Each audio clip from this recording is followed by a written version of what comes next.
የሚሳቅብኝ ምናምን ነበር የሚመስለኝና የማታ ስራ ነበር የምሰራው ቀላል ለማየትና ቀላል ለመውጣት ማታ ስንት ሰዓት ነበር የምገባው መሰለሽ በኢትዮጵያ ሰዓት አቆጣጠር አይ ቲንክ 4 ሰዓት 5 ሰዓት ስራ ገባለሁ ጠዋት ከዛ 1 ሰዓት እወጣለሁ ከስራ ማለት ነው ወዲያውኑ ፒዛዬን ኦርደር አድርጌ ጥሩ ነገር ውጭ ሀገር ሁሉም ቀላል ነው አሁን እንዳለው ነገር ማለት ነው ይሄ የሚልኩል ምናምን አለ አይደል ወደ ቤትሽ ይመጣልሻል ፒዛዬን በልቼ ለጥቀኑ ሙሉ በቃ ማንንም ማግኘት ማየት ምናምን አትፈልግም አረ ማንንም አላገኘሁም ከካዝኔ ውጪ ካዝኔ ነበረ እሱም አንዳንዴ ነው በቃ ጓደኛ ምናምንስ ነበረኝ አልችልም በቃ ጓደኛ መያዝ because በቃ ይጠቀሙብኛል በቃ ይተርቡኛልና በቃ የነሱ አሻንጉሊት ሆናለሁ ገባሻ ግን አሁን እንደው ወደ ኋላ መለስ ብለን የልጅነት ጊዜን ስናይ የልጅነት ትራውማ ያን ያህል አልነበረም አይደል ጥሩ ቤተሰብ ውስጥ ነው ያደከው የመጀመሪያ ልጅ ነህ ትምህርት ቤት አዶና እየተባለልህ ምትገባ ነበር ክላስ ውስጥ እና ከየት የመጣ ትራውማ ነው ያ ፍርሃት ያ ጭንቀት ከየት መጣ እንደው ትሪገር ያረገን የልጅነት ጊዜያችን ጠባሳ ብዙ ጊዜ ይመጣና ትልቅ ስንሆን በሱ እንጠቃለንና ከየት መጣ ድንገተኛ አልሆነብም አሁን እኔ እንደዚህ ትራውማ ምናምን አስተዳደጊ ምናምን ስል ሰዎች ከቤተሰብ ያያይዙታል ችግሩ ምንድነው መሰለሽ አምለሰት እንደ ሀገር የሆነ በመንፈስ ደረጃ የምንማረው ነገር አለ ሳናቅ ስንወለድ በመንፈስ ደረጃ ነው ማለት ይዘነው ዘር ከዘር ይዘነው የመጣ ነው ነገር አለ የእፍረት የይሉኝታ የጎረቤት ምን ይለኛል የበታችነት ስሜት የሆነ ሰው አሳምኖናል ማን እንደሆነ አናውቅም የሆነ ነገር ግን አሳምን ለምን ይመስልሻል ይሁሉ ሰው እኔ የምናገረው ነገር ውስጡ ላይ ይሰማል አሁንም ገባሻ ሁላችንም በሀገር ደረጃ የተጠቃንበት ነገር ነው ከየት ነው የመጣው አላውቅም ማን ነው እንደዚህ እየተጫወተብን ያለው እሱን ቀስ ብለን የምንነቃበት ይሆናል ጊዜው እየተቃረበ ነው ተደብቀው እንትን የሚሉበት ጊዜ አይደለም ግን ከውጭ ሀገርም ብትይ በጣም ኢንፍሉዌንስ ተደርገናል የዝቅተኝነት ስሜት እንዲኖረን ሄደን ለነሱ ለፊ ዝቅተኛ እንድንሆን ተደርገናል እፍረት የሞላን ማለት ነው አሁን ይህ ሁሉ ስሜቶች የመጡት ከማህበረሰብ ነው ኦፍ ኮርስ እንዋደዳለን ኦፍ ኮርስ ፍቅር አለ አንዳንድ ባህላችን በጣም ነው ደስ የሚለው የራሳችን ብሔር አለ ውበቱ አለ ሁሉም ነገር አለ ግን ደግሞ በተቃራኒው ሳይድ የሆነ ነገር አለ የተቆጣጠረን እድሜ ልካችን እንደ ሀገርም እየተቆጣጠረን ነው እንደ አንድ ሰውም እየተቆጣጠረን ነው ገባሻ እንደ አንድ ሰው ሲቆጣጠር ነው እንደ ሀገር መቆጣጠር የሚችለው ያ መንፈስም ማለት ነው እሱ ነው በቃ እኔ ተቆጣጠረኝ ፈሪ በቃ ገባሻ ይሉንታ ማአት መምህሮቼ እንደዛ ነበሩ ቤተሰቦችሽን በጥሩ ሁኔታ ካሳደጉሽ መምህርሽ አለ አንድ ሰው ምን ይለኛል ብሎ የሚፈራ አንቺም እንደዛ ብለሽ እንድትፈሪ ያደርግሻል በቃ በሆነ መንገድ ግን ትገኛለሽ በቃ በዚህ እንትን መጥፎ አስተሳሰብ ማለት ነው እሱ አስተሳሰብ ነው ተሸክሜው ተመርቄበት ወደ ካናዳ ገባ ሀገር ላይ ያለ አስተሳሰብ አይደለ ብዙዎቻችን ላይ እውነት ነው አስተዳደጋችን ላይ ያለ ነገር ነው እውነት ነው አሁን ሳስበው ብዙ ሰው አይናፋር ነው ብዙ ሰው ጭንቀት አለበት ብዙ ሰው ያሰበውን የሚፈልገውን የመናገር ችግር አለበት ቢያደርግም ደግሞ የሚወቅሰው አለ ልክ አይደለም እንደዚህ አታርግ የሚለው አለ አንተ ኑር ሳይሆን እኔ ልኑርልህ የሚባሉ አይነቶች የብዙ ሰዎችን ስሜት የሚያጋራ ይመስለኛል ይሄ ሐሳብ በጣም ራሽኑ መጣ ብቸኝነቱ መጣ ፍርሃቱ መጣ እነዚህ ስሜቶች ጋር እንደው ትግሉስ ምን ይመስል ነበር በጣም ያስጠላል ከነዚህ ስሜቶች የምንደበቅበት መንገድ ምንድነው የፖርን አለ የሱስ አለ የዊድ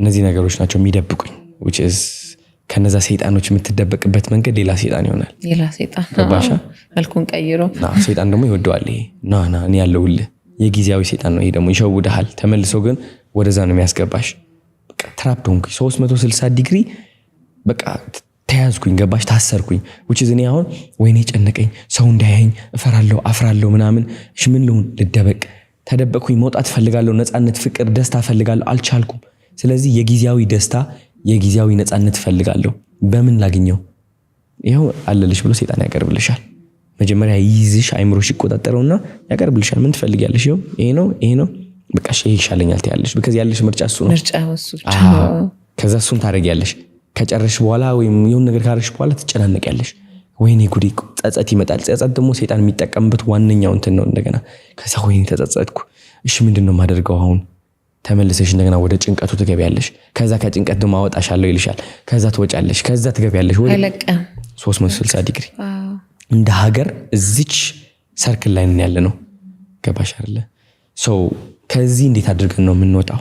which is ኢትዮጵያ ስመጣ ታስታውሻለሽ በጣም ብዙ ሰው ሲያንቋሽሽ ነበረ። በጣም ብዙ ሰው አስታውሳለሁ። እንደውም አንዲት እናት የሐዘን ልብስ ለብሳ ቀሚስ ለብሳ የጥቁር ማለት ነው ልጆች የገደልክብኝ ብላ የወጣችበት ጊዜ አስታውሳለሁ።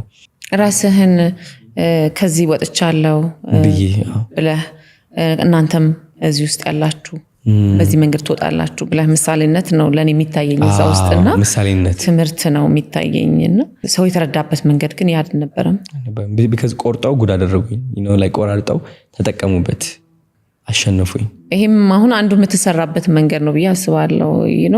ስትፈለግ በብዙ መንገድ አይደለም የምትፈተነው። ያንን ፈተና ስታልፍ ጀግነት ትወጣለህ ብዬ አስባለሁ። ትልቅ ሽንፈት ነበር ለኔ። ምክንያቱም እኔ አሁን በመንፈሳዊ ደረጃ ነው የምሰራው which is ብዙ ሰዎች ከስቃይ እንዲወጡና ከዛ ከጎናቸው ላለ ሰይጣን ከሱ እንዲላቀቁ የኔ ዓላማ ነው። ግን ሰይጣኑ አሸነፈ ይዛኔ which is የማይሆን ቃል ትንጥዬ ቃል ቆርጦ አወጣት። የ4 ሰዓት ነገር ነበር ምክር ነበር የሰጠሁት። ከዛ 4 ሰዓት የ30 ሰከንድ ቪዲዮ አውጥተው ለቀቋት። ሀገር ሙሉ አያት። ሀገር ሙሉ ደግሞ እቺ 30 ሰከንድ ተጠቅሞ እኔን ለማጥቃት ወሰነ ማለት ነው። ግን እቺ ነገርኩሽ 360 ዲግሪ እቺ ክቧ ማለት ነው የውሸት ደስታ ሰጣለሁ ይልሃል ሰይጣን ያቀርብልሃል። እነዚህ ምርጫዎች በጣም አሉ ከውሸት ደስታዎች ሰይጣን የሚያቀርባቸው። እነሱ ጋር ለምንድን ነው የምትሮጠው? because መውጣት አልችልም ብለህ ተዳክመ አምናሃል። በቃ ስቃይ እንደዚህ በቃ ምን ያጭናንቅሻል። ሁሉም ነገር አለሽ ለማምለጥ ወደ እነሱ ናቸው ምርጫዎች። ለሰው መናገራቺ መውጣታቺ እሱ ነው በቃ ጊዜያዊ። እሱ ጋር ትገቢያለሽ። ከዛ ውጤቱ ደግሞ ምንድነው? ቁጭት ነው፣ ጸጸት ነው። ጸጸትና ቁጭት ደግሞ ሰይጣን የሚጠቀምባቸው ታላላቅ ኃይል ናቸው የሰይጣን። ገባሽ አይደለ? አንድ ሰው ጸጸት ላይ ከሆነ በጣም ደካማ ነው። ምንም ነገር መቀየር አይችልም። ሁሌም ያለፈው ህይወቱ ላይ ይኖራል። ገባሽ አይደለ? ከዛ ጸጸት የምንወጣው በምንድን ነው? because ጸጸቷን ካወጣናት ከህይወታችን እናሸንፋለን። ገባሽ አይደለ? አሁን እኔ ከነዚህ መጥፎ የሆኑ ሱሶች የወጣሁበት በምንድን ነው? በይወና ነው። ለራሴ የዋህ በመሆን በመረዳት ኦኬ ፈሪ ነኝ፣ አፍራለሁ፣ እጨናነቃለሁ፣ ራሴን እጠላለሁ፣ ከሰው በታች ነኝ ብዬ አስባለሁ። ግን ለራሴ የዋህ ነኝ፣ ችግር የለውም። እንዴት እዚህ እንደመጣው አላቅም፣ እንዴት ራሴ እንደዚህ እንደጠላው አላቅም። ግን ለራሴ የዋህ ሆናለሁ። ዛሬ ለራሴ የዋህ ሆኜ አላቅም። ባይ ዘ ወይ አላፍታት እድሜ ልኬ ለራሴ ጨካኝ ነበርኩኝ። ለምን ነው ራሴን ምኮረኩሞ በየቀኑ? ለምን? ማን ያረገኝ? ማን ያስተማረኝ? ገባሻ? አይ ቲንክ ምርጫ ነው። ምርጫ ልን ሁሌም በየቀኑ ግን የራሳችን ጠላት የራሳችን ሰይጣን እንድንሆን ምክንያቶች እየተሰጡን ያደግነው። ማን የሰጠን? በመንፈሳዊ ደረጃ ነው የተሰጠን። እንደ ሀገር አንተ በታች ነህ፣ አንተ ቆንጆ አይደለም፣ አንቺ እኮ እንደዚህ አይገባህም እኮ አይገባሽ፣ ተደበቂ፣ እንደዚህ በል። ለምንድን ነው የምመርጠው? ኦኬ እነዚህ ድምጾች እየሰማኋቸው ነው፣ ግን የዋህ መሆንን መርጣለሁ። ለራሴ የዋህ ሆናለሁ።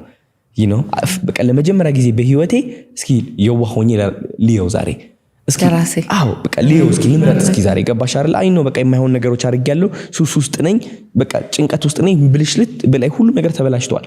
ግን የዋህ ልሆን እስኪ።